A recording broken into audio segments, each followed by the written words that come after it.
This channel's content is strictly for educational and informational purpose and does not endorse or promote any form of violence, harm, illegal activities, self-injuries and communal disharmony. মুর্শিদাবাদের অশান্তির ঘটনা এবার বিস্ফোরক হুমায়ুন কবির। পরিস্থিতি মোকাবিলায় ব্যর্থ হয়েছে পুলিশ প্রশাসন।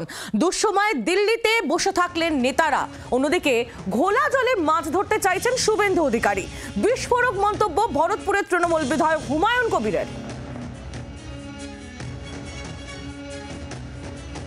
পুলিশের ভূমিকা যা ছিল আরও সক্রিয়তা বাড়াতে হবে। প্রথম দিকে যে ঢিলামিটা ছিল তার জন্য কিন্তু এটা বেড়েছে।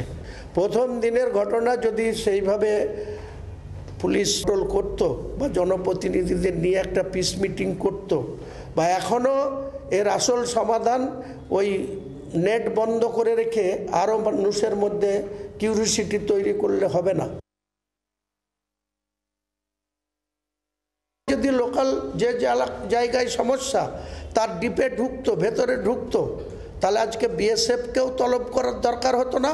আর শুভেন্দু অধিকারী যে ঘোলা জলে মাছ ধরছে সে কলকাতায় বসে মেল করে অনারেবল হাইকোর্টকে মেল করে তার কথার গুরুত্ব দিয়ে ছুটির দিনে সন্ধ্যাবেলায় ডিভিশন বেঞ্চের দুজন বিচারপতি হিয়ারিং নিয়ে নিল। এমন যেন ঘটনা ঘটেছে এখানে। স্পেশালভাবে অর্ডার হয়ে গেল, বিচারপতিরা বলে দিলেন যে ওখানে বৃহস্পতিবার অবধি 17 তারিখ অবধি কেন্দ্র বাহিনী রুট মার্চ করবে, শান্তি স্থাপন করবে। তাহলে এই সুযোগ তাদেরকে দেওয়া হলো কেন?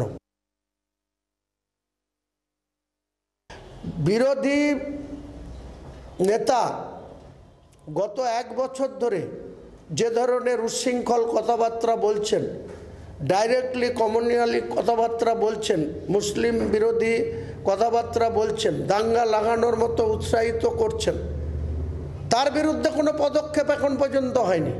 অথচ বিচার ব্যবস্থাকে সে শনিবারের সকাল 10টার সময় মেল করলো আর সন্ধ্যাবেলায় বিচার ব্যবস্থা তার স্পেশাল প্রায়োরিটি দিয়ে ডিভিশন বেঞ্চে হিয়ারিং নিল এবং তার অর্ডার হলো তার ফেভারে।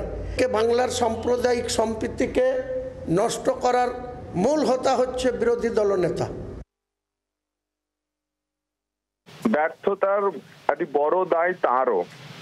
তিনি ভাগীরথীর জলে হিন্দুদের কেটে ভাসানোর নিদান দিয়েছিলেন। তারই পরিণতি আজকে ধুলিয়ান, শামশেরগঞ্জ, সুতি, ফারাক্কার এই পরিস্থিতি। তার ফলে হুমায়ুন কবিররা এভাবে পিঠ বাঁচাতে পারবেন না। কিন্তু আশার কথা এটাই যে সনাতনী বাঙালি, হিন্দু বাঙালি তারাও যাচ্ছে। আর পশ্চিমবঙ্গের পুলিশকে আমরা পুলিশ বলেই মনে করি না, ওটি একটা চটি চাটা তন্ত্র। ওদের অশোক স্তম্ভ খুলে দিয়ে জোড়াফুল ছাপ নিয়ে নেওয়া উচিত। পুলিশও যে দুধেল গাইদের সংরক্ষণ দেয়, তোষণ করে, মুর্শিদাবাদের দাঙ্গায় তা প্রমাণিত হয়েছে।